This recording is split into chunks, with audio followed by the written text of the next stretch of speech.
Welcome to the Direct Farm Podcast, the weekly listen for farm selling direct. We'll talk about the 4 levers for farm success, which are quality, brand, price, and convenience. We'll hear from outside industry experts and producers like you to delight your customers, save time, and to increase your direct farm sales and business. We're glad you're here. Welcome to the Direct Farm Podcast. I'm Rory, your host for today's podcast. We've got a great conversation for you today with one of our farm advisors, Ashley Clark of Sacred Roots Maple, located in northern New York. Welcome, Ashley. It's great to have you back after about a year since your last time on the podcast. Yes, thanks for having me back. Before we get started, and for those who maybe haven't listened to your original episode on the podcast, could you maybe tell us a little bit about your farm and some of the products that you guys produce? Yeah, my husband, Ben, and myself run and own Sacred Roots Maple, which is like a mid-size maple farm in West Shazy, so northern New York. We have 2 little guys, Radisson and Wilder, and we manage about 140 acres of literally just a maple farm. So we collect the sap here, we do all the work right here, make the syrup, and then we bottle all of the maple and then we make maple cream, maple melt, which is like a maple candy. We do a lot of maple sugar. We do some packages. And then I also make some maple scrub as well. Awesome. And so how did you and your family kind of get into that? Because it is a very specific product and definitely unique to your region there in the Northeast. How did you and Ben kind of get into harvesting maple and the whole sugaring process and kind of end up turning that passion into a business?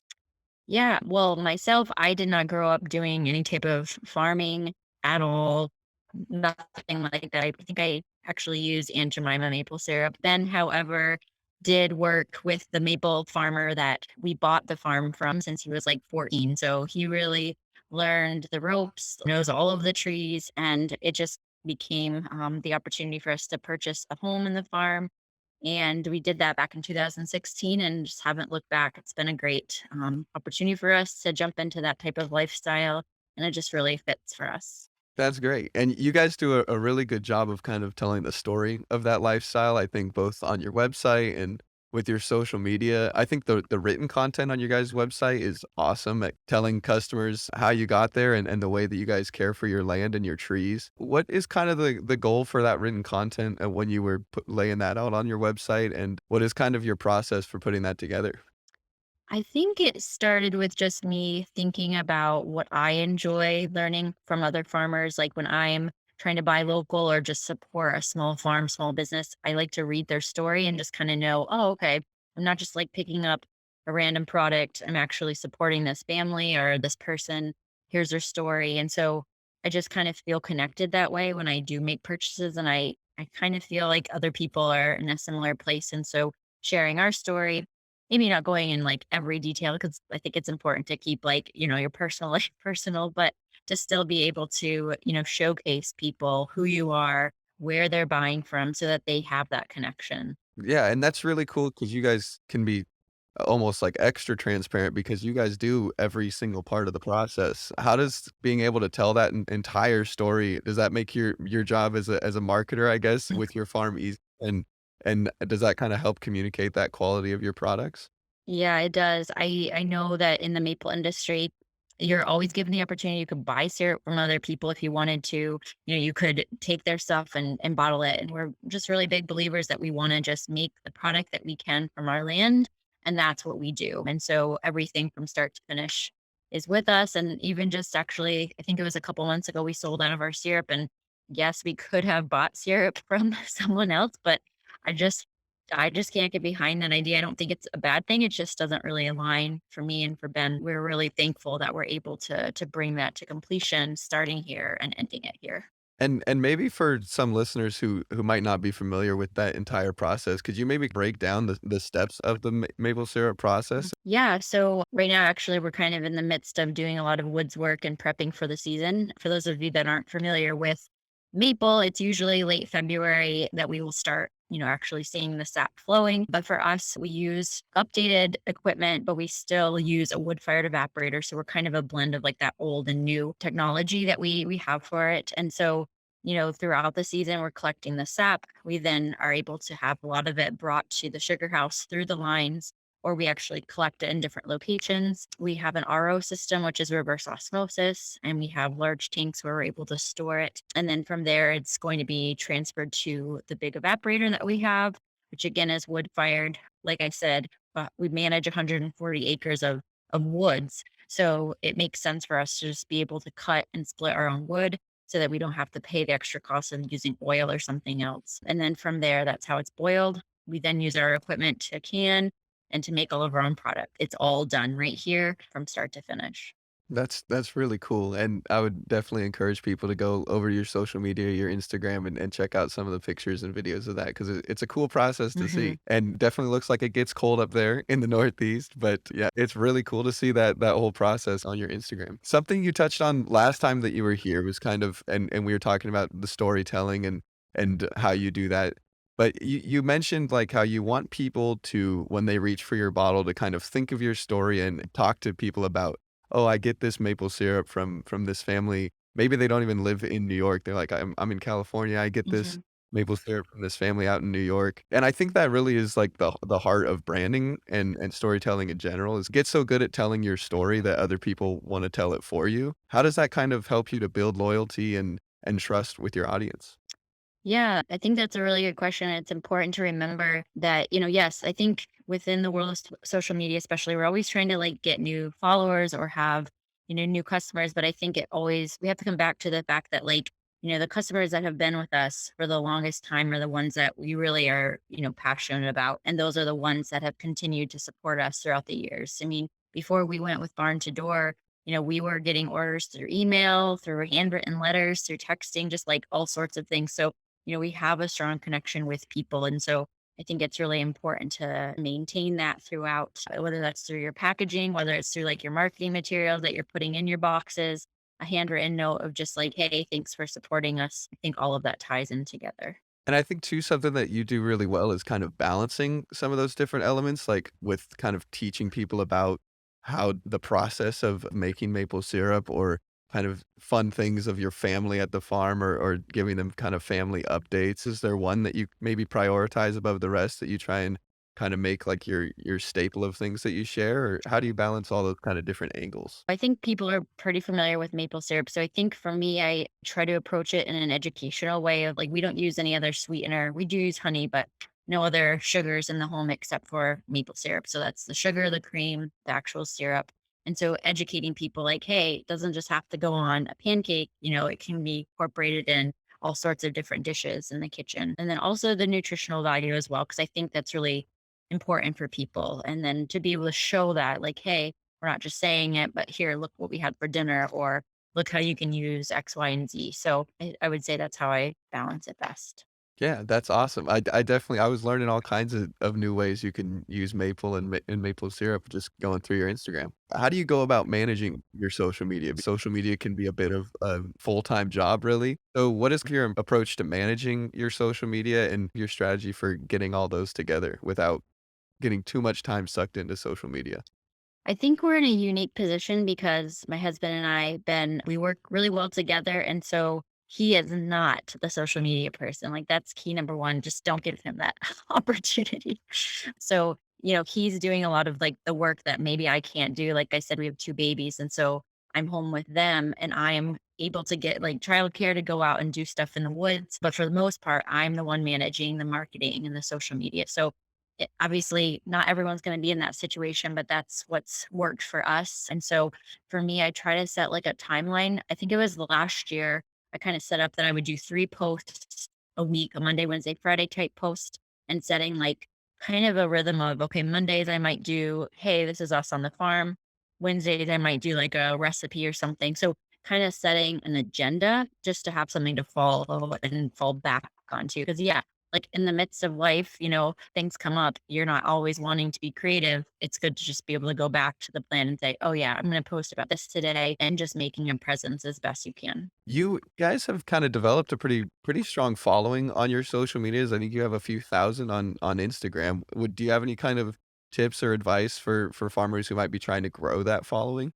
I think with Instagram and Facebook and all the algorithms, all that good stuff, which again, I'm not like super on top of, but I think again, the consistency is really key. I also think following other people that are in similar positions, maybe. So other farmers, I think it's all about supporting, other people in that adventure. So, finding your local businesses and liking their stuff, reaching out to maybe other producers in other states or whatever and supporting their stuff as well. I think that's really important. And then, just being active on the account. Well, like we said, it's been about a year since you were last on the podcast. So could you maybe kind of just give us a recap of the last year and how things have been on your farm and maybe some of the biggest challenges you guys have faced? Yeah, I think, I obviously know COVID is still alive and well, and things are still going on with that. But I think a lot of us farmers could agree that it actually hasn't too badly affected our sales. In fact, I think people in this time have really decided to maybe try to support local even more, whether that's through an online sale if you're not local or actually supporting like local farms. So,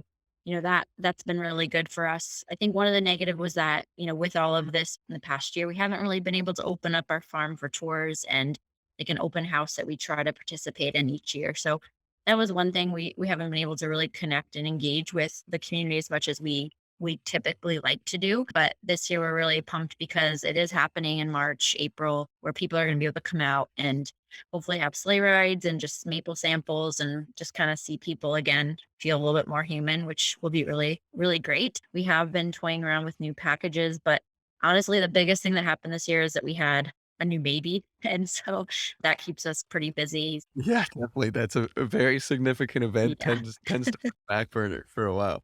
Well, that's great to hear. You mentioned some changes with packaging or anything like that. Are there any kind of other big areas of growth or progress that you've kind of seen on the farm? The next thing that I'm hoping to start doing is some subscriptions. We've had some customers this year actually, or this past year, asking about that. And so I'd kind of been on the fence about it for a while, but I do think I'm seeing a pattern of certain people ordering, the same type of thing every so often. And so having that option, I think, is going to be really, really beneficial. So that's one of the things that I'm hoping to start and to grow into. But I think we've continued to minimize our packaging, but just really trying to hone in on just the stuff that we're literally stuffing into the boxes.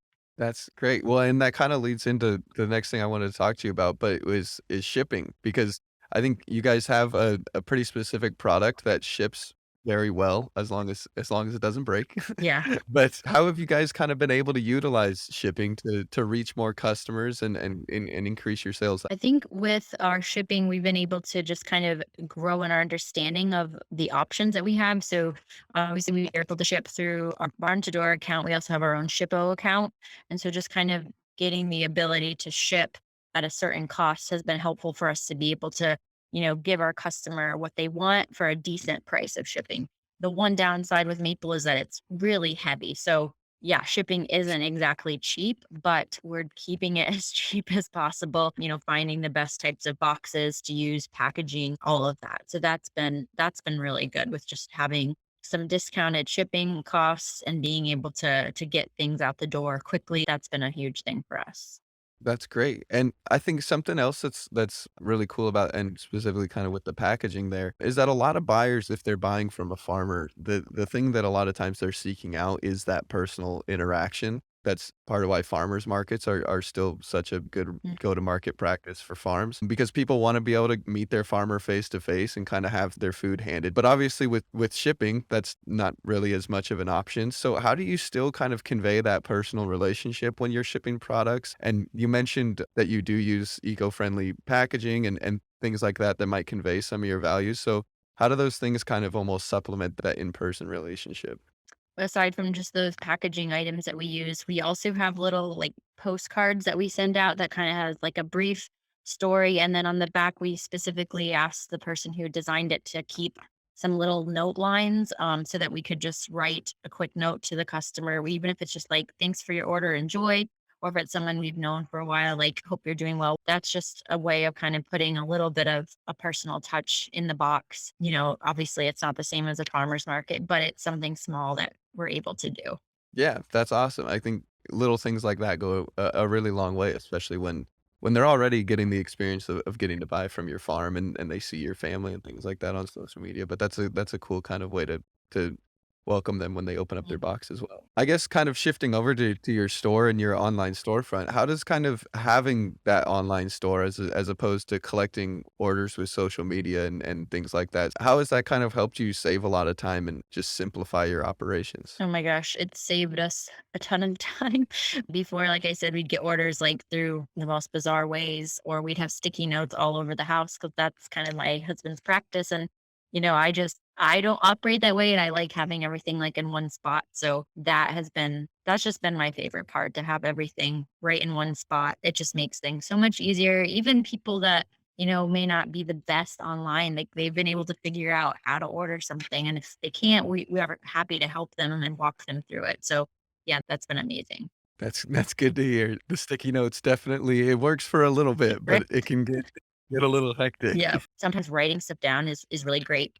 But I will say, if your goal is to grow and increase your sales, you kind of have to move in a direction of simplicity and keeping things in one space. So yeah, that was the old way. And now we're very happy and will not be turning back. That's great to hear. And good that it's kind of helping with your sanity too, that it can just kinda Oh, for simplify sure. things. That's key. Especially with the 2 kids, I'm Yeah. sure that well, maple syrup is kind of an item that I mean, obviously, it's the core product of your farm, and I think it's something that people tend to maybe think of just with, like, pancakes or waffles or maybe some desserts, but you've definitely been able to communicate how many uses and how much value is packed into that one good, which I think is something that a lot of farmers maybe struggle with is maybe they're growing produce items that people don't really know how to cook or use in their meals, or they're trying to sell cuts of meat that people aren't familiar with. So how have you kind of been able to almost make increase the value of that product through the way that you market it and explain it to people either on the website or in social media? Yeah, I think it's definitely all about, a simple but, detailed description of things. So if it's on the website, like, hey, this is what it is, here's some of the flavors or whatever the person's trying to sell, and maybe even giving an example. But for social media, I think that's been the best part, like doing like its own post or, story about an item, and maybe having some like an infographic about, what it is, how to use it, and just really putting it out there for people. I mean, we've been making maple cream for goodness for a very long time, but there's still people that will reach out and say, like, is there dairy in this item? So that just continually shows me that I have to keep educating people on social media of an item. So to me, like, if I had 5 items, maybe, one week I would just do something about one item, and then the next week I'd educate people on another item. So realizing that, like, people don't know and that we need to break it down and help educate them, and that's not a bad thing. That's a really good thing. Yeah, awesome. Well, and you mentioned maple cream there, and I think another cool thing that you guys have been able to do is add products around your almost, I guess, your base product being maple syrup, and now I know you offer a bundle of those products. How has that kind of helped you increase your product offering, but then also the value to customers as well as just more, sources of income for your farm? Mhm. Being able to bundle things into a package. Ours is called the Maple Staple, where they're getting a variety of things that they can learn how to use, try out, and putting it all in one box, I think has been really, really helpful. It's increased sales for us in that way, but also just for people to be able to discover something that maybe they can't find in their local stores or their own farmers market, depending on what state they're from. So that's for us, I think, really key. Being a maple farm, we are not necessarily a maple farm that's trying to take our maple and putting into like a bunch of baked goods. We don't sell that kind of stuff. There's definitely farmers that do. So for us, it's just honing in on the ones that we do sell and just making it and being really proud of that. Ben does all of our products by hand. We don't use a lot of like the extra tools and things that you could get to make things faster. Our process is probably slower, but we definitely think that, it's worth it. So yeah, I hope that answers your question. Oh, it does. That's really cool to hear. And again, a cool thing that you get to share with your audience and that is unique to farm. Sacred Roots Maple has been with Barn2Door for a pretty good long time now. How has Barn2Door kind of evolved a bit in terms of product innovation or the services and support that you guys receive? I think it's almost been 2 years that we've been a part of Barn to Door, but this past year I've been able to be a little bit more involved in helping maybe other farmers as a farm advisor. And so with that, I've been able to kind of learn more about what you guys are offering and what you're doing for people. The other big thing for me is, I always, as I'm using the website or using the stuff to help, me streamline things, I will sometimes pop up with questions. And I have noticed that, generally we're able to kind of resolve things pretty well.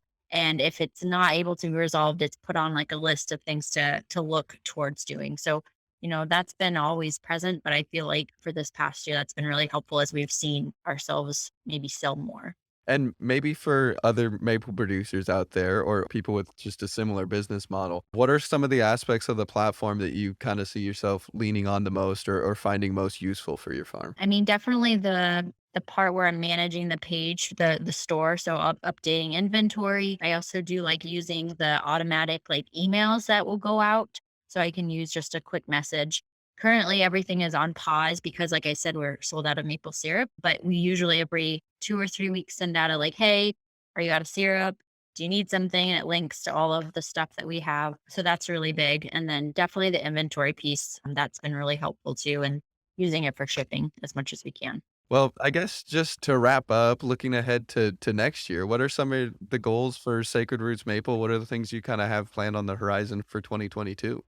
Yeah, well, we're really excited. We have our maple open houses coming up. And so we're excited just to get people in the local area to our farm to do some samples. We will hopefully have our sleigh rides again. And then this year, we're really excited because we're going to hopefully have local historians actually like living out the maple experience based on kind of how it was originally started. So we're excited to kind of dive into more of that education, continuing with our products, having a really good year. Hopefully, last year, most maple producers really struggled. The weather was just not ideal. And so many of us did not make what we normally would make. So this year, we're hoping to kind of get back on track and make as much as we can. We want to just honestly continue the retail relationships that we have and maybe sell some more barrels in bulk. We do still do that as well, which I know other maple farmers do. So just kind of keeping that balance and then again, raising our kids and just enjoying the time that we have.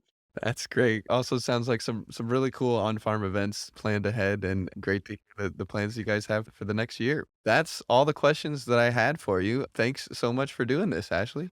Definitely. Thanks for having me. I want to extend my thanks to Ashley for joining us on this week's podcast. Here at Barn2Door, we're humbled to support thousands of farms across the country, including farmers like Ashley who implement sustainable agricultural practices and support their local community. For more information on Sacred Roots Maple, you can visit sacredrootsmaple.com. To learn more about Barn2Door, including access to numerous free resources and best practices for your farm, you can go to barn2door.com/resources. Thanks for tuning in. We'll see you next week.